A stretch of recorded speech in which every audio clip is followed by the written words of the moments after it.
하나님은 영이시니 예배하는 자가 신령과 진정으로 예배할지니라.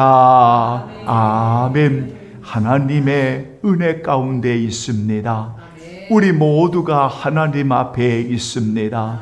하나님의 영광을 찬양하고 주님 없이는 살아갈 수 없는 주의 백성들이 오늘 이 날을 온전히 구별하여 마음을 다하고 정성을 다합니다.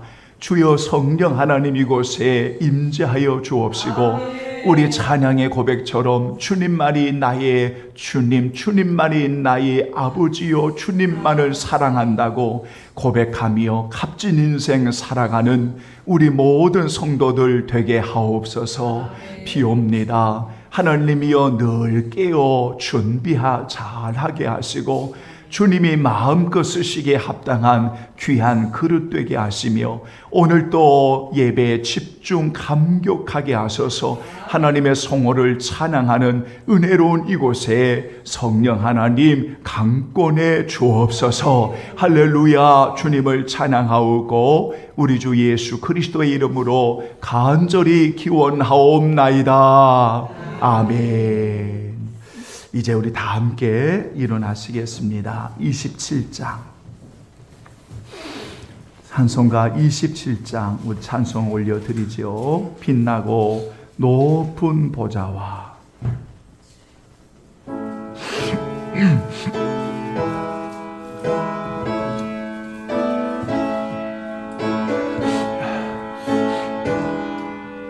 아멘. 빛나고 높은 보좌와 그 위에 앉으신 주 예수 얼굴 영광이 해같이 빛나네. 해같이 빛나네. 지극히 높은 외엄과 한없는 자비를 무천사 소리하여 늘 찬송 드리네. 늘 찬송 드리네. 영축은 나를 살리려 그 영광 떠나서 그 부끄러운 십자가 날 위에 지셨네. 날 위에 지셨네. 나 이제 생명 예수는 주님의 은혜요. 저 사망 권세에게 큰 기쁨 넘치네. 큰 기쁨 넘치네. 주님의 보좌 있는데 천왕복 이르러 그 영광 몸소 배울 때 내 기쁨 넘치네. 내 기쁨 넘치네. 아멘. 오늘 함께 하실 교동문은 이제 128번 오늘 사순절 5번째입니다. 나의 영혼이 잠잠히 하나님만 바라며 나의 구원이 그에게서 나오는도다. 오직 그만이 나의 반석이시요 나의 구원이시요 나의 요새이시니 넘어지는 담과 흔들리는 울타리 같이 사람을 죽이려고 너희가 일제히 공격하기를 언제까지 하려느냐.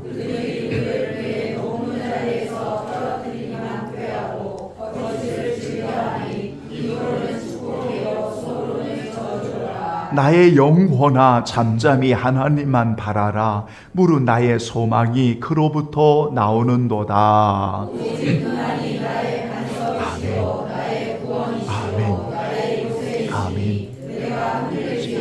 아멘. 나의 구원과 영광이 하나님께 있으며 내 힘의 반석과 피난처도 하나님께 있도다.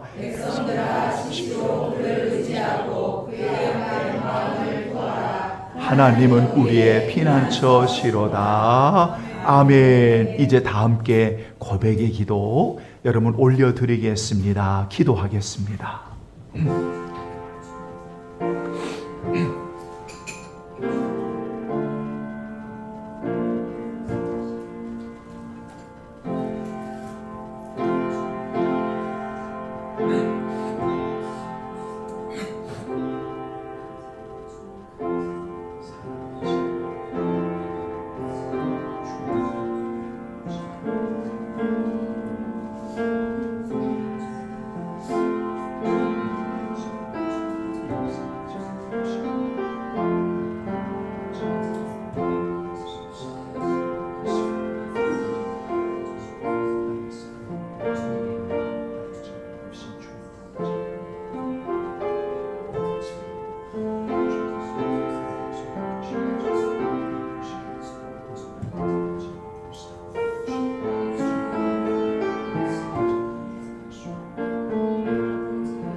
아버지,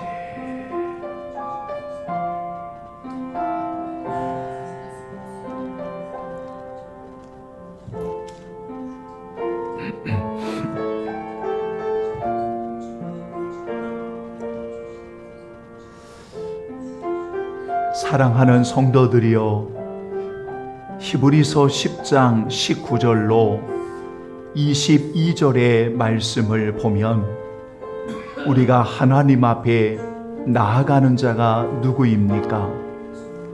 하나님 앞에 담대하게 은혜의 보좌에 나아가는 자가 누구입니까? 성경은 분명히 우리가 예수의 피를 힘입어 은혜의 보좌 앞에 담대히 들어갈 수 있다고 말씀했습니다. 하나님께 나아가는 자는 그리스도의 보혈로 정결함을 입고 그리스도의 은혜로 우리가 온전한 믿음으로 하나님 앞에 나아가는 자라고 하셨습니다. 사랑하는 성도들이여, 여러분을 향하여 베풀어 주시는 그 은혜가 얼마나 값비싼 은혜인지, 값진 은혜인지 여러분 아시겠지요? 그 은혜를 입은 자로서 오직 정결한 마음, 오직 믿음으로 온전히 주의 보혈을 의지하며 은혜의 보좌 앞에 나아가는 오늘 저와 여러분이 되기를 예수님의 이름으로 축복합니다. 아멘. 신앙 고백 드립니다. 전능하사 천지를 만드신 하나님 아버지를 내가 믿사오며 그 위의 아들 우리 주 예수 그리스도를 믿사오니 이는 성경으로 잉태하사 동정녀 마리아에게 나시고 본디오 빌라도에게 고난을 받으사 십자가에 못 박혀 죽으시고 장사한 지 사흘 만에 죽은 자 가운데서 다시 살아나시며 하늘에 오르사 전능하신 하나님 우편에 앉아 계시다가 저러로서 산 자와 죽은 자를 심판하러 오시리라. 성령을 믿사오며 거룩한 공역 성도와 서로 교통하는 것과 죄를 사하여 주시는 것과 몸이 다시 사는 것과 영원히 사는 것을 믿사옵나이다. 아멘. 감사합니다. 자리에 앉아주시고요. 찬송가 273장 우리 함께 고백하지요. 주여 나를 받으사 맞아 주소서. 우리 273장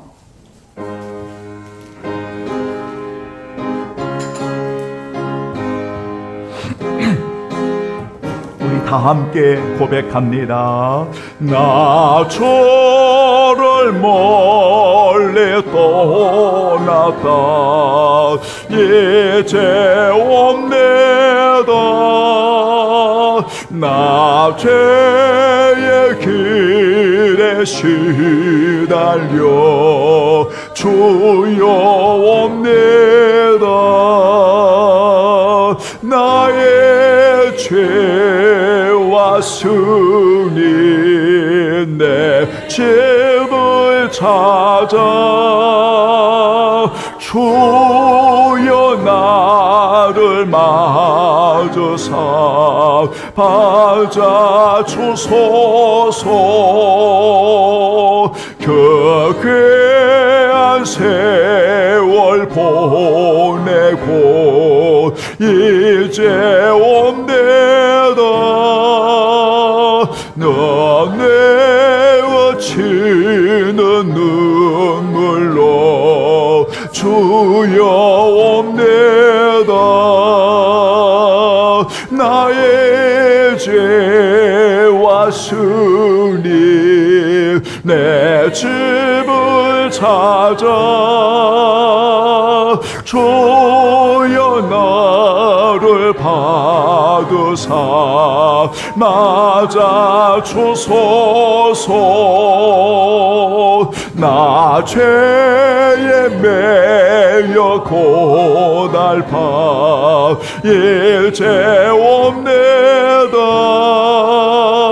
저 것의 사랑 받고자 주여 없네다며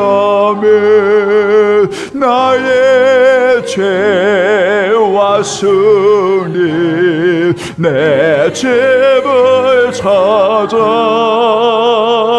주여 나를 받으사 맞아 주소서.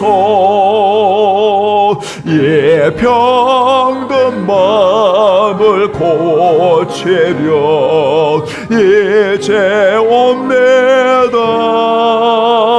큰 힘과 소망 바라고 주여 옵네다. 나의 죄와 승리 내 집을 찾아 주여 나를 받으사 맞아 주소. 나 바랄 것 예수 그리스도 나 바랄 것이 무언가 우리 주 예수 날 위해 죽은 당하시 믿고 옵네다.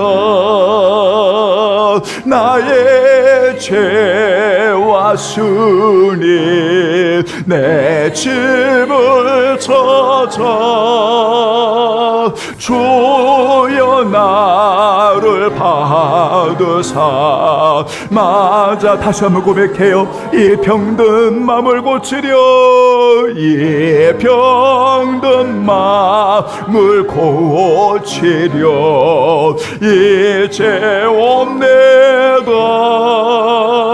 큰 힘과 소망 바라고 주여 옵네다. 나의 죄와 승리 내 집을 찾아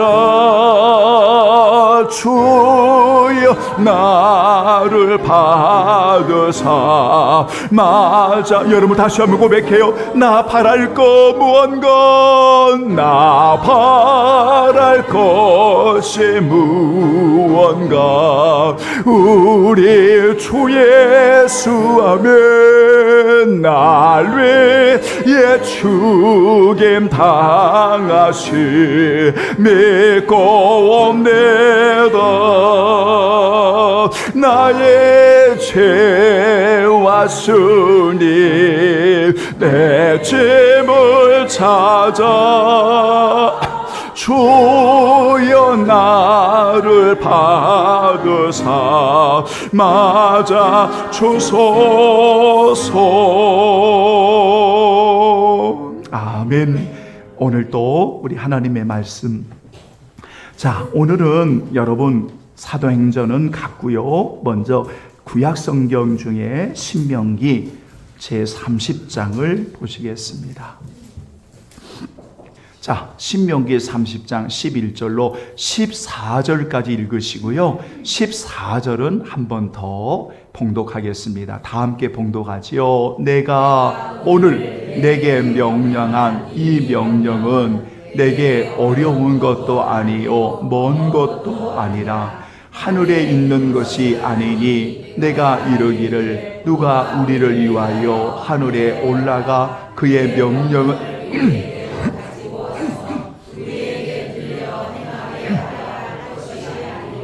이것이 바다 밖에 있는 것이 아니니 내가 이르기를 누가 우리를 위하여 바다를 건너가서 그의 명령을 우리에게로 가지고 와서 우리에게 들려 행하게 하랴 할 것도 아니라 오직 그 말씀이 내게 매우 가까워서 내 입에 있으며 내 마음에 있은즉 내가 이를 행할 수 있는. 다시 한번 오직 그 말씀이 내게 매우 가까워서 내 입에 있으며 내 마음에 있은즉 내가 이를 행할 수 있느니라. 아멘. 자, 이제 사도행전 2장 37절 우리 두 번만 천천히 또박또박 시작. 그들이 이 말을 듣고 마음에 찔려 베드로와 다른 사도들에게 물어 이르되 형제들아 우리가 어찌할꼬 하거늘.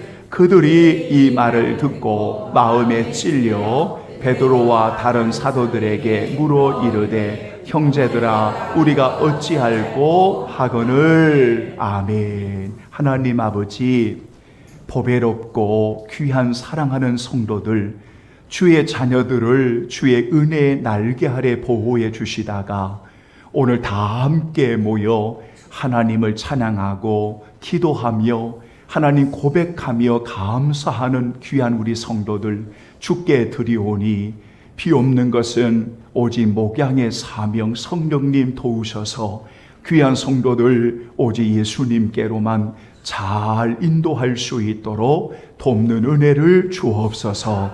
예수님의 이름으로 축복하며 기도하옵나이다. 아멘. 주님의 말씀으로 인하여 찔림의 은혜가 임할 때라는 여러분 제목을 가지고 오늘 두 번째 시간을 여러분 갖고자 합니다. 한번 제목을 한번 따라서 해보지요. 주님의 말씀으로 인하여 찔림의 은혜가 임할 때. 여러분 지난 우리 주의 날의 말씀을 나누면서 왜 찔림이 은혜입니까? 라는 말씀으로 시작을 했습니다. 여러분 찔림은 고통이지 않습니까? 그리고 찔림은 분명 아픔이고요. 찔림은 분명 힘든 어떠한 여건일 수 있지 않겠습니까? 그런데 찔림은 왜 은혜라고 말하고 있는가 하면은 바로 그 찔림 속에는 주님의 말씀이 있다는 것입니다. 주님의 말씀이 있다는 것입니다. 주님의 말씀이 역사하고 있다는 것입니다. 왜냐하면 주님의 말씀은 우리를 살리는 말씀이지 않습니까? 영생의 말씀이다. 이렇게 여러분 말씀하고 있는데 살아있고 항상 있는 능력의 말씀이라고 가르치고 있지 않습니까? 이 성경이 곧 내게 대하여 증거하는 거라고 예수님이 말씀하고 있지 않습니까? 영은 살리는 것이다. 그러니까 우리가 병든 마음을 가지고 있다 할지라도, 우리가 병든 상태에 있자 할지라도 진리의 말씀에 은혜가 임하면 누구든지 변화될 수가 있고, 누구든지 새로워질 수가 있고, 누구든지 여러분 변화되어서 주를 위해 살아갈 수 있지 않겠습니까? 그래서 찔림은 은혜가 되는 겁니다. 이것을 고린도전서 2장 10절 이하의 말씀을 12절까지 보니까 이게 바로 성령님의 일하심이었다. 그러니까 성령님의 일하심의 구체적인 이유 가운데 하나가 뭐냐면 하나님의 은혜를 알게 해주는 거거든요. 그러니까 찔림의 은혜를 통해서 오늘 우리가 참으로 하나님의 은혜를 알고 그 찔림을 통해서 우리가 하나님 앞에 더 가까이 나아가게 하는 은혜가 바로 찔림이라고 하는 하나님의 말씀이라고 가르쳐주고 있어요. 그런데 여러분, 이렇게 찔림의 은혜가, 주님의 말씀으로 인하여 찔림의 은혜가 임하는데 이것을 여러분 가로막는 아주 큰 불행과 아주 절망스러운 이런 일들이, 잘못된 이러한 반응들이 오늘날 교인들에게 있다는 겁니다. 오늘 이게 정말 위험하다는 겁니다. 그래서 우리가 지난 주일날은 이 위험한 세 가지의 내용을 우리가 살피게 되었던 것이에요.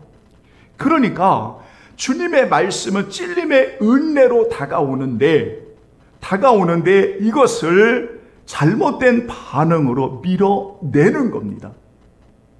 밀어내는 겁니다. 여러분.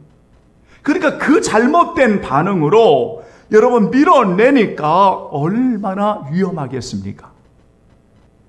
이것을 세 가지로 정리를 했는데요. 하나가 무엇인가 하면 저는 이 구절을 읽을 때마다 가장 절망적인 상태는 우리가 지난 주일에 사도행전 7장 여러분 54절을 읽었던 말씀이었습니다. 그들이 이 말을 듣고 마음에 찔려 그를 향하여 이를 갈거늘 이라는 말씀이었습니다. 다시 말하면 찔림의 은혜가 임하는데 의도적으로 강하게 하나님의 말씀을 대적하는 겁니다. 대적하는 것입니다. 그러니까 그 마음이 더 난폭해지고 더 폭력적으로 변하고 더 악하게 변하는 것입니다. 이런 상태는 가장 절망적인 상태인 것입니다. 왜냐하면 예수님이 분명하게 말씀하시기를 그건 내가 반드시 갚겠다라고 말씀하고 있는 이유입니다. 이렇게 위험한 것입니다. 그런데 두 번째로 말씀을 드리면서 주님의 말씀에 찔림의 은혜가 임할 때에 여러분 정말 위험한 것 중에 하나가 뭐냐면 영적인 무감각입니다. 다시 말하면 영적인 무감각이라고 하는 것은 자신이 지금 죽어가고 있는 상태를 인식하지 못한다고 하는 겁니다. 그러니까 살아있다 하는 이름은 가졌지만 실상은 죽은 자라고 하는 사대교회를 향하여 요한계시록 3장 1절 이하에 주신 예수님의 말씀을 오늘 그들이 들어야 됩니다. 내가 지금 죽어가고 있다는 영적인 상태를 인식하셔야 됩니다. 내가 병든 마음을 가지고 있다는 상태를 인식하셔야 됩니다. 그래야만 주님의 말씀이 들어올 때 다시 일어나서 다시 회개하고 그 받은 은혜를 기억하고 다시 하나님 앞으로 돌아갈 수 있기 때문입니다. 그러니까 나의 상태를 여러분 인식하는 것. 그래서 요한계시록 3장에 나타나는 이 구절을 메시지라고 하는 번역을 보니까 저는 메시지라는 번역이 참 마음에 와닿았습니다. 점점 죽어가지만 희미해지지만 조금씩 숨이 멎어가지만 그러나 아직 생명이 남아있는 상태를 그렇게 번역을 하고 있습니다. 이 말은 지금 우리의 영적인 상태를, 우리의 신앙의 상태를 점검하고 우리가 병든 마음을 우리가 솔직하게 인정하고 우리가 사랑하는 주님 앞에 나아가면 다시 한번 새롭게 우리가 살아갈 수가 있는데 많은 분들이 자신의 신앙의 상태를 점검하지 않는다는 겁니다. 여러분은 어떻습니까? 오늘 여러분의 영적인 상태가 어떻습니까? 하나님과의 관계와 오늘 여러분들 서로의 관계와 이 공동체 안의 관계가 어떻습니까? 여러분의 신앙의 상태가 어떻습니까? 이것을 인식하지 못하면 여러분 서서히 죽어가는 것입니다. 서서히 죽어가는 것입니다. 그래서 어떤 일은 마지막 죽을 때까지 깨닫지 못하고 그 인생이 마치는 사람이 있습니다. 그러나 대개가 보면 자신의 상태를 깨닫고 말씀으로 인하여 회개하고 돌이켜 하나님께로 돌아가 복된 인생을 사는 분들이 많이 있지요.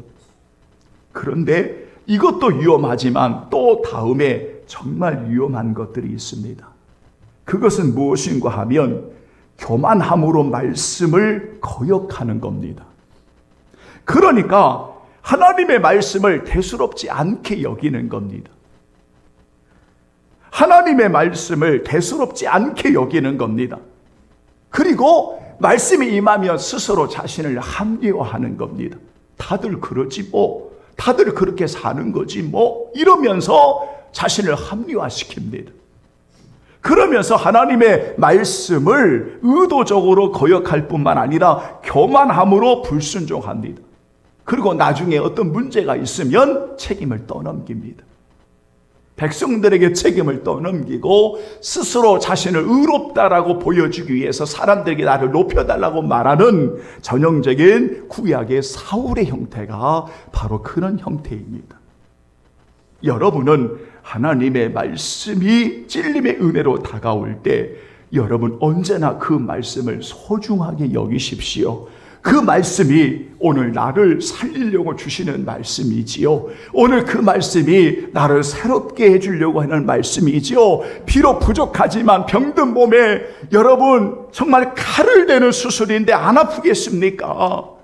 그런데 그 수술 때에 여러분 누워서 비록 병든 몸이지만 여러분 수술의 칼이 왔다 갔다 하지만은 오늘 나를 치유하고 회복해 주시는 은혜라고 고백하시면서 하나님의 말씀을 정말 소중하게 정말 귀하게 여러분 여길 수 있는, 그래서 그 말씀에 하늘로 순종하는 하나님의 사람들이 되기를 예수님의 이름으로 축원합니다. 아멘. 자, 오늘은 그렇다면 이런 찔림의 은혜가 임할 때 복 있는 하나님의 사람들의 반응입니다.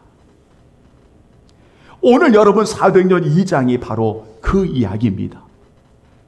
그래서 2장 37절에 보면 그들이 이 말을 듣고라고 할 때 이 말씀은 예수 그리스도의 십자가의 죽으심과 하나님의 능력으로 사흘 만에 부활하신 바로 그분이 주요 그리스도가 되었다라고 하는 복음의 말씀이었습니다.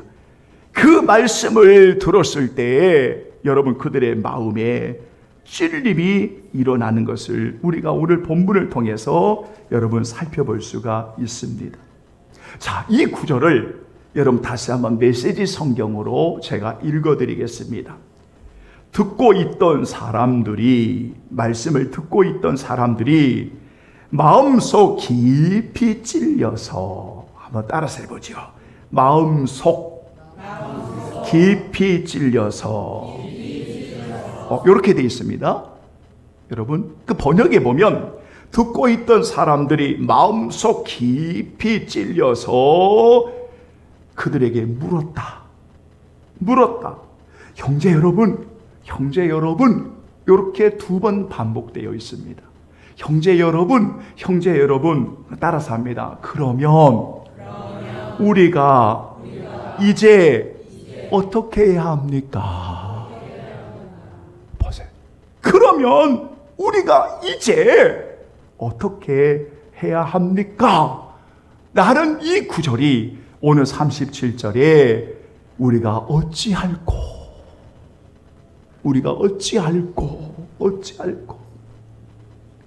여러분, 저는 오늘 이 본문에 어찌할꼬, 우리가 이제 어떻게 해야 합니까?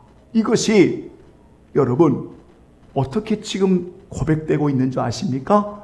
하나님의 말씀이 마음속 깊은 곳을 찔러서, 마음속 깊은 곳을 들어와 찔러서 그들이 하는 고백이 뭐냐면, 우리가 이제 어떻게 해야 하는가? 우리가 어찌할꼬? 우리가 어떻게 이제 살아야 하는가? 어떻게 할꼬? 라고 하는 이들의 몸부림이었습니다. 이 말은 갈망함이었습니다. 이 말은 간절함이었습니다. 사랑하는 성도 여러분, 이 은혜 속에 놀라운 3가지의 그러한 답이 있습니다. 놀라운 3가지의 은혜가 있습니다. 사랑하는 여러분, 먼저 그 말씀을 드리기 전에 오늘 성경에 보면 여러분 들음의 은혜가 있습니다. 이 말을 듣고 가슴 깊은 속에 찔려 그들의 고백하기를, 우리가 그러면 어떻게 해야 돼? 우리가 어떻게 해야 돼? 어찌할꼬? 사랑하는 여러분, 이들은 들음의 은혜를 입었습니다. 하나님의 말씀을 들을 수 있는 들을 귀에 귀함을 입었습니다. 어찌할꼬 고백하는 우리 성도들, 먼저 언제나 하나님의 말씀을 잘 들을 수 있는 들음의 귀의 은혜가 열려지기를 예수님의 이름으로 축원합니다. 아멘. 그래서 어떤 분은 그런 표현을 했습니다. 정말 회개해야 될 것이 뭔 줄 아느냐? 회개하는 것은 이 귀를 회개해야 된다. 듣지 못하는 귀를 회개해야 된다. 그래서 예수님께서 들을 귀 있는 자는 들을지어다. 들을 귀 있는 자는 들을지어다. 여러분 귀를 한번 가리키면서 들을 귀 있는 자는 들을지어다. 여러분들은 다 듣는 사람들이니까요. 그러니까 들을 귀의 은혜를 입은 거예요. 귀가 열린 겁니다. 귀가 열린 겁니다. 하나님의 말씀을 들을 수 있는 귀가 열린 겁니다. 귀가 열리면 여러분 영안이 열어집니다. 귀가 열리면 가슴이 열어집니다. 그러니까 귀가 열리니까 들어오니까 말씀이 쫙 깊이 들어가는 겁니다. 깊은 속에 확 들어가는 겁니다. 들어가면서 이 마음의 깊은 속을 주님이 수술해 가시는 겁니다. 병든 마음을 치료해 가시는 겁니다. 그래서 이 속에서 나오는 것이 어찌할까 라고 하는 고백이었습니다. 여기에 3가지의 여러분 깊은 은혜가 담겨 있다고 생각합니다. 하나가 무엇인가 하면 여러분 드디어 자신이 누구인지를 보게 된 겁니다. 따라서 합니다. 내가 누구인지. 드디어 그들은 내가 누구인지를 보게 된 겁니다.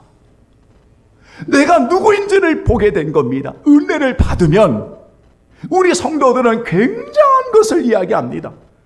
은혜를 받으면 굉장히 어떤 하늘에서 갑자기 막 떨어지는 것들을 생각합니다.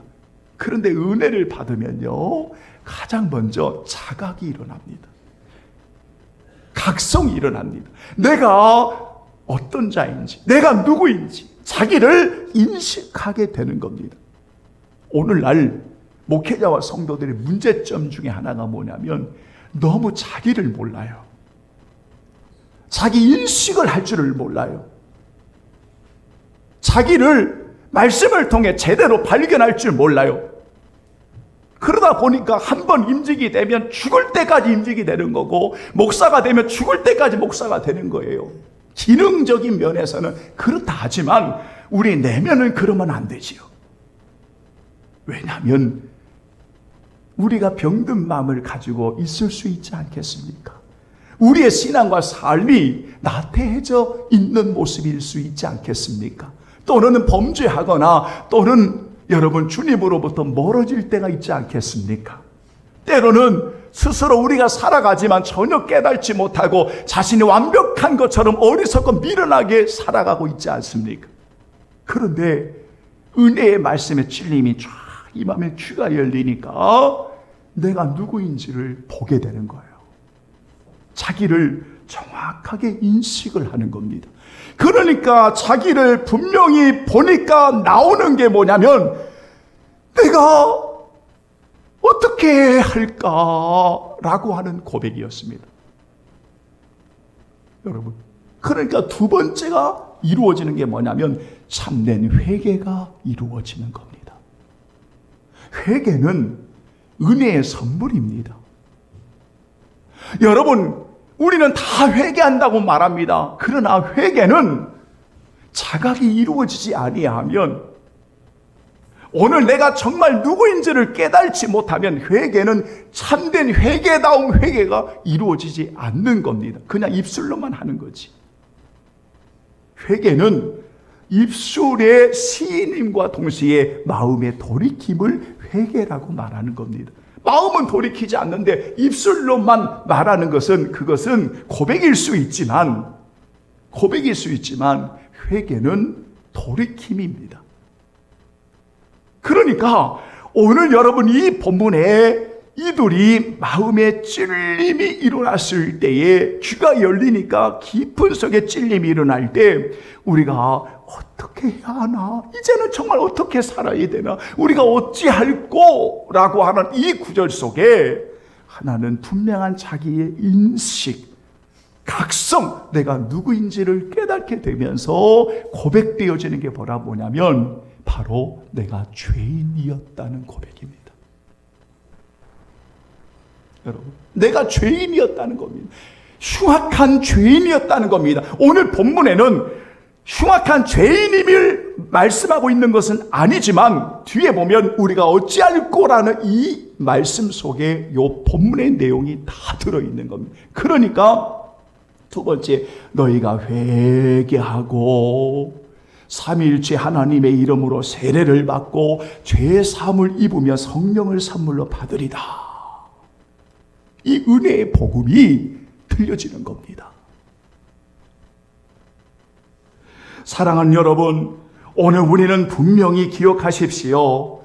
우리가 정말 찔림의 은혜가 임할 때 정말 복받은 사람은 자신의 죄인됨의 모습을, 자신의 죄인임을, 자신의 그 모습을 정확하게 인식을 하고 그 말씀을 통해서 여러분 정말 회개함으로 새로워지는 그런 복 있는 인생을 살아가는 거다. 이것을 부흥이라고 말하는 겁니다. 저는 여러분 부흥 집회 때나 또는 어떤 수련회 때 또는 어떤 집회 때 우리가 부흥이라고 하는 이 용어를 참 많이 사용하더라고요. 그런데 너무 우리가 잘못된 인식을 가지고 있는 게 뭐냐면 부흥 그러니까요, 사람이 갑자기 많이 모이는 걸 생각을 합니다. 여러분, 근데 그거 아십니까? 부흥은 우리 일상의 삶에서 이루어지는 거 아십니까? 제가 어느 그 글을 읽다가요, 여러분, 글을 읽다가 그 글 내용에 이런 내용이 있더라고요. 부흥회나 수련회에 임할 때 사람들은 뜨거운 성령의 강권하시는 뜨거움을 입습니다. 이끌림을 받습니다. 정말 여기저기에 막 은사가 방언이 터지고 막 은사를 입습니다. 여기저기에서 은혜를 입습니다. 막 끌린다고 막 굉장히 뜨거운 그 열정에 사로잡힙니다.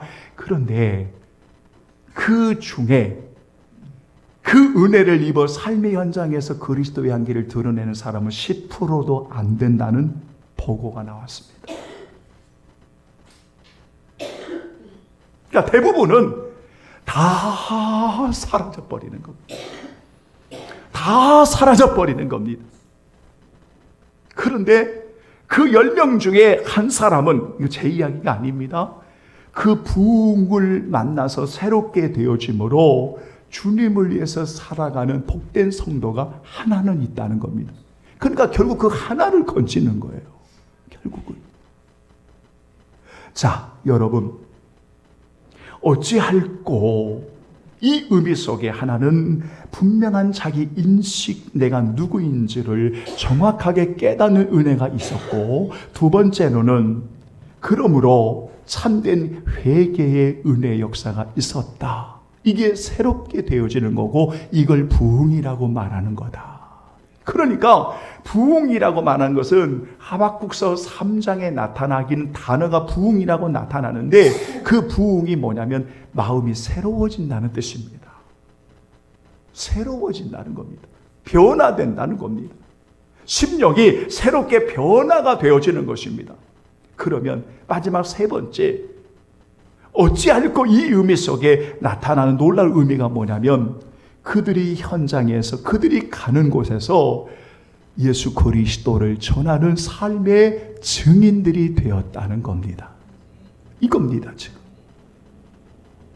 제가 이 세 번째 예를 들어서 말씀드리고 결론을 맺겠습니다. 바로 로마 교회입니다. 오늘 이 말씀을 듣는 무리들 가운데 여러분이 이제 2장을 읽어가시면 로마에서부터 온 어떠한 나그네들이 있었습니다. 이걸 디아스포라 유대인이라고 말합니다. 그러니까 흩어져 나가는 유대인들 가운데 로마에서 사는 유대인들이 있었습니다. 그런데 오순절 날이 되면 전국 각국에서 여러분 예루살렘으로 모여 들어옵니다. 이 중에 로마에서 온 유대인들이 있었습니다. 그들이 오늘 베드로를 통하여 주님의 말씀을 듣습니다. 말씀을 듣습니다. 그들이 누구인지를 분명히 알고 회개하고 새롭게 되어짐으로 이제 그들이 돌아가는 그 현장이 로마라고 하는 그 현장에서 나중에 사도 바울이 로마서를 기록할 당시에 이미 그 지역은 이미 그리스도를 주로 믿는 교회 공동체가 이루어졌다는 겁니다. 무슨 말이냐면 이들이 현장으로 돌아가서 오늘 이들이 삶의 터전 속에 돌아가서 오늘 이들이 돌아가서 유대인 가운데 그리스도인들이 기독교인들이 돌아가서 그곳에서 삶을 통해 예수님은 그리스도라고 증명하는 하나님의 사람들을 통해서 이미 로마 교회는 믿음이 전파되어지는 아름다운 교회였다는 것을 우리가 잘 알 수가 있습니다. 결론을 맺겠습니다. 사랑하는 성도 여러분, 그러므로 찔림의 은혜를 입는다고 하는 것은 정말 내가 지금 복을 받고 있다고 하는 증거인 것입니다. 어떤 사람들에게는 찔림의 은혜가 거부하는 반응의 요소로 작용할 수도 있겠지만, 그러나 복 있는 하나님의 사람들은 귀가 열릴 뿐만 아니라 그 주님의 말씀에 찔림의 은혜로 다가와서 오늘 성령 하나님이 일하시기 시작한다는 겁니다. 어찌할꼬 내가 어떻게 해야 되나? 내가 이제는 어떻게 해야 되나? 왜냐하면 이들은 단 한 번도 과거에 이렇게 고백해 본 적이 없습니다. 그런데 오늘 이 시간 이들은 주님을 만납니다. 귀가 열려 깨달음으로 다가올 때에 그들이 어찌할꼬 이 고백 속에 자신의 존재를 분명히 알게 됩니다. 그리고 참된 회개를 통하여 그들은 부흥의 은혜를 입습니다. 새로워지는 은혜를 입습니다. 그리고 그들은 그 은혜를 자기만 누리는 것이 아니라 그들의 현장 속으로 들어가서, 그들의 삶의 터전 속으로 들어가서 그곳에서 그리스도의 증인 되어지고 향기가 되어지고 그리스도의 냄새로 그리스도의 사신되어서 그 속에서 열매를 맺어 하나님께 영광을 돌리고 있는 것. 그러니까 이들에게 찔림의 은혜는 복이 될 수밖에 없는 겁니다. 여러분들에게 어떻습니까? 오늘 예배드리는 여러분들에게도 바로 이런 찔림의 은혜가 말씀으로 인하여, 하나님의 말씀으로 인하여 찔림의 은혜가 임할 때에 우리가 어찌할꼬 이런 복된 은혜가 임함으로 여러분 남은 인생 정말 주님을 위해서 어느 곳에 있든지 우리가 값지게 살아가는 여러분 아름다운 그러한 성도들이 되시지 않으시겠습니까?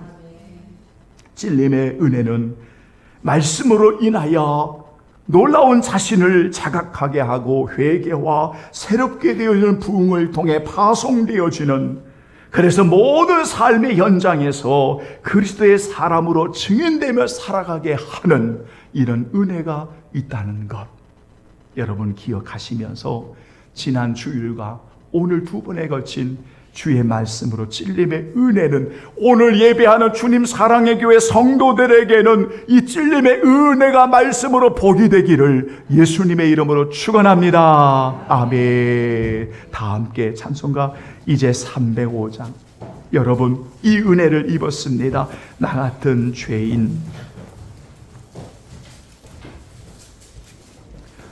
살리신 주 은혜 놀라워 이제 우리는 이 고백을 드릴 수 있겠습니다.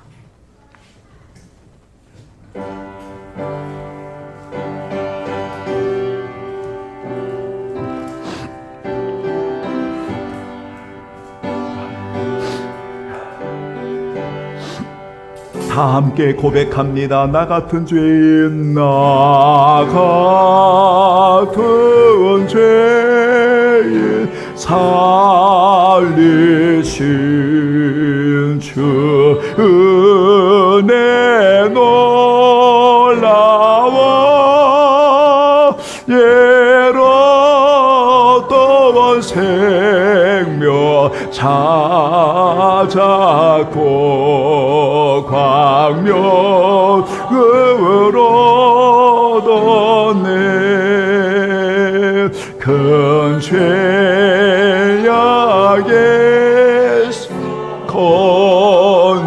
건지신 주 은혜 고마워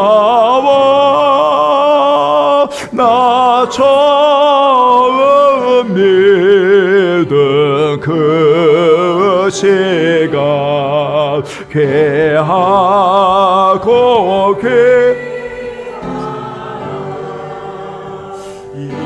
이제껏 내가 산 것도 주님의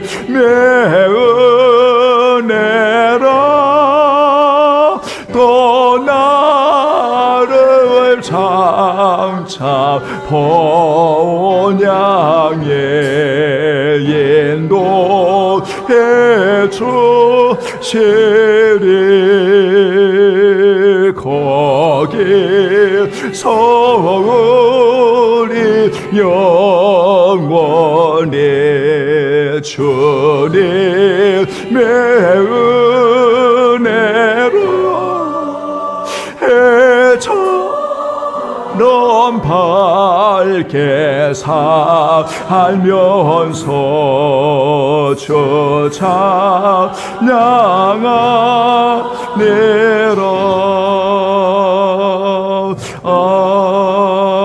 아멘. 하나님 아버지, 하나님의 말씀이 너무 가까이에 내 입에 있고 내 마음에 있기에 말씀의 찔림은 은혜가 되어짐을 고백합니다. 우리 복 있는 귀한 성도들, 하나님의 말씀을 인하여 찔림의 은혜가 임할 때마다 하나님 복된 자로 반응하며 오직 하나님께 영광 돌리는 아름다운 성도들 되게 하옵소서. 하나님 아버지여, 거룩한 향유를 부어드리는 아름다운 성도들을 기억하시고 정말 주의 것입니다. 감사함으로 드립니다. 하나님 아버지, 아낌없이 섬기고 주님께 헌신하고 주님 아니면 살아갈 수 없음을 고백하는 성도들 영혼이 잘되고 범사가 잘되며 강건하게 도와주시고, 우리 하나님 아버지여, 성도들이 머무는 모든 처소와 그리고 사랑하는 복중의 대열매로부터 자손들 하나님 아버지 늘 지켜주옵시고, 병든 마음 병든 육체 예수님 꼭 만져주셔서 우리 하나님 아버지여, 날이 가면 갈수록 더욱더 건강해지는 모습으로 더욱더 하나님께 영광 돌리는 아름다운 성도들 되게 하여 주시옵소서. 은혜로우신 아버지 하나님, 우리 성도들이 안고 있는 기도의 제목들이 있사오니 아름답고 복되고 역사해 주시고 주의 능력의 손길로 임하여 주시옵소서. 아낌없이 오늘도 주께 헌신하는 모든 종들을 기억하여 주시고 사순절에 임할 때마다 날마다 주님과 동행하는 아름다운 성도들 되게 하여 주옵소서. 주의 은혜를 감사하오며 우리를 영원히 사랑하여 주시는 예수님의 이름으로 기도하옵나이다. 아멘. 고맙습니다. 감사합니다. 벌써 오늘도 다음 주가요, 여러분 종료주일, 우리가 고난주간이라고 우리 성도들이 잘 알고 있습니다. 그래서 다음 주일은요, 성례전 주일 예배로, 성찬예전 주일 예배로 여러분 다음 주일은 하나님 앞에 영광 돌리겠습니다. 여러분 준비하시면서 우리가 예배를 드리고 말씀을 받으시고 우리가 주님의 그러한 피와 살로 우리가 함께 기억하고 참여하는 여러분 그러한 성찬 주일 예배로 우리가 하나님께 영광을 올려드리겠습니다. 특별히 배종유언으로 우리 오성환 집사님과 방혜진 집사님은 여러분 준비하셔서 우리 그날 우리 함께 여러분 집내로 여러분 임해 주시면 감사하겠습니다. 다른 내용들은 여러분 주보를 여러분 좀 참고해 주시고, 특별히 여러분 사순절을 맞이하는 저와 여러분이 정말 십자가를 바라보면서 여러분 주 안에서 잘 세워지는 아름다운 시간들이 되어지기를 원합니다. 그리고 갑자기 우리 가족들 가운데 여러분 어떤 병 중에 아파하고 또 연약함 속에 아파하는 우리 성도들이 있습니다. 여러분 이럴 때 우리가 함께 공감하고 우리가 함께 기도하고 여러분 도움을 주님 의지하고 여러분 기도함으로 정말 주의 은혜 가운데 잘 세워지는 여러분 그런 시간들이 꼭 되기를 바랍니다. 너무 감사하고요. 여러분 평안한 귀한 시간 잘 보내시기 바랍니다. 다 같이 우리 일어나시겠습니다. 성령 1장 부르고 여러분 축도하겠습니다.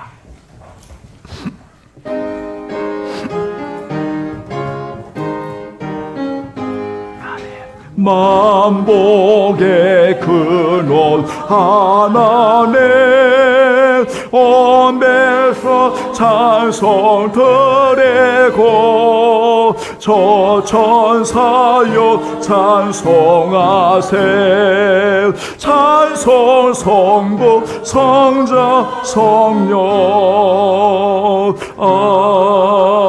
아멘. 예수는 우리가 범죄한 것 때문에 내어줌이 되고 또한 우리를 의롭다 하시기 위하여 살아나셨느니라.